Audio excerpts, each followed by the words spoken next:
Back at it again, guys, with another video. Today I have my 3000 watt pure sine wave inverter from Reliable. I'm really happy this came in the mail. I didn't know it was going to be that big. It didn't look that big in the picture. This is about like 15 inches long by 10 inches. Yeah, 15 by 10. I don't know, and it's pretty heavy. It's heavy duty. This comes in a bunch of different voltage, if you want, but I got the 12 volt version for my solar panel setup. It comes with a couple of wires here to hook up to the terminals back here, and it came with some extra fuses and a little book right here. So let me show you around this beast. It's really heavy. It feels like good quality. Got two fans here in the back, and it got the terminals there to hook up the wires to go to your battery. And on this other side, it has two outlets right there, on and off switch, light indicators, voltage indicators right there. And also you could hardwire additional outlets, which is, this is recommended if you want, because you're not supposed to put a lot of load on these outlets right here. So if you're gonna use a lot of load, pull a lot of load, like trying to go to the max, like 3000, it's recommended use these terminals right here and add your additional outlets. Okay, let me show you my little setup. I'm just starting my little setup, so there's wires dangling all over the place. I just got a regular car batteries because batteries are expensive, so I'm just starting out, so I'm testing everything. I got two Renogy solar panels on the top of my truck, and this is a regular car battery I had laying around with a voltmeter right there to see if it's charging properly. And up here I got my solar charge control, which this is not the real good one, because this doesn't tell it when to stop charging and all of that stuff. This is a 12 volt 50 amp one, and I just have it hooked up right there. Have my charger for my tools. This is my work truck, by the way, guys. So as you can see, there's a bunch of stuff in here, doors and tools and all type of crap. I'm gonna try to use this as I'm gonna let this truck do double duty. I'm gonna clean it out when I'm ready to go on road trips, put a little bed in there, TV and stuff on the wall right there, and when I'm not road tripping, I have my tools in there, and I go to work. So I got a ProMaster 1500, as you can see. It's the high top one, and let me see if I can show you on the top of the roof my Renogy solar panels, if you can see them right there. I got them underneath the ladder racks, so that'll protect them. It might block some of the sun, but it'll protect it a little bit. And so that's where my wires come in from, off the top of the roof. And let me show you at the front there, if you can see this, where my wires go in right here. See where the wires come in. And so I'm gonna try to mount this on the wall over here, hook it up to the battery, and then I'm gonna come off the terminals right here and put a outlet box right over here, so I could plug stuff in. I'm gonna put a TV on the wall. I might get a little refrigerator, and I'm gonna get a fan to put in the ceiling and all of that stuff. So I'm gonna take my time, set it up right, because it's a big investment, so I'm doing it little by little. So I'm gonna go ahead and start hooking this up so I could connect it to the battery. First you gotta take this off. You got the lock nut there, you got the washer, lock washer and nut right there. And let me grab the wires. When you're putting on these wires, so the blue goes to the black side, so you put one wire on first.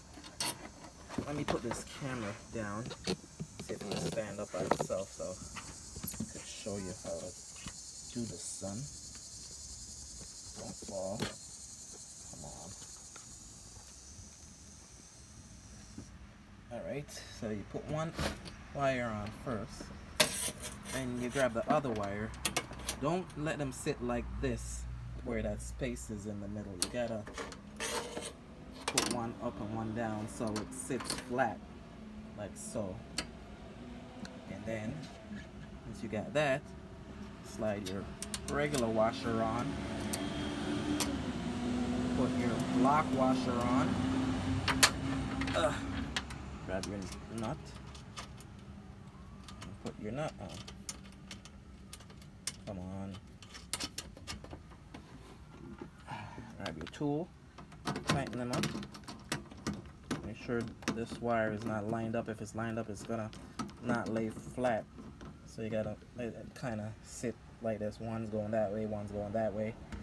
And make sure it's tightened up properly, because if you have loose connections, they'll overheat and start melting your plastic. So make sure it's nice and tight on there. So make sure you have a tool to tighten it up, because if you try to tighten it with your hand, it's not going to be tight enough. So that's nice and tight. Then I'll go ahead and do the other side. So unscrew this. Take the lock washer off and the flat washer. Come on. Come on.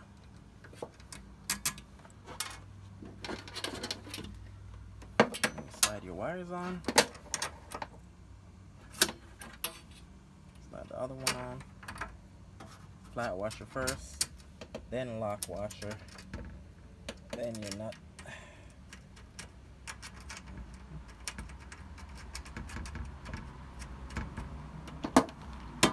Grab your tool, start tightening it up.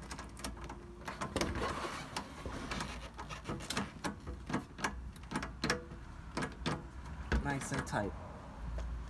Alright, I'm gonna go ahead and mount this right here on the wall, and then connect these wires to the battery terminals. I'm just gonna loosen this bolt and put it right on there. So right, did a little work, guys. As you can see, installed my outlet right here, got a JFCI, and the one right beside it is JFCI protected. I just snaked the wire behind this board, came up over here, and put it on these terminals, hardwired it on these terminals. I'm not going to really use these outlets right here because they're not really that powerful, like if I'm using a saw or something strong. So that's why I put 4 outlets right here. This should be enough for what I got going on. I leave this blank space here because I'm gonna install a TV, like a 32-inch, nothing too big, 32-inch TV, you know, so I can plug it in down there. And this charge controller was a cheap one. If you guys are starting out, I was just trying something. This was like 30 bucks. I'll leave it in the description, but I already ordered another one, another charge controller, and I'm gonna replace this. So you know, that's why I had these wires here. Not, you know, once the new one comes, I'll try to snake it behind the wood and come right up into it. I'll probably move it over here, and so I could have everything in, you know, one line over here. Also move that battery meter that I had over there just sitting. I cut a little hole, stick it in here so I could see the amperage, current, power, energy draw, the wattage. And I also installed these 2 switches. One of them is working. The other one I didn't connect anything to it as yet. So one of them is I want some recessed lights. So once I insulate the ceiling and put a ceiling up, I'm gonna have these lights in the ceiling. So I just did that temporarily to make sure it was working right now. So that's good right there. And it also has 2 USB ports on it with a little you can see what's the voltage going on right there. And also, you know, this one has all the readings right there. So yeah, so far so good. I got my charger plugged in, and you can see it, I don't know, you can see that red light is charging. Yeah, it's charging right there. And I also got my little Bluetooth speaker charging right here. Is it? Yeah, there's a little light flashing right there. This is my work speaker, that's why it's full of paint and stuff. So yeah, I like it.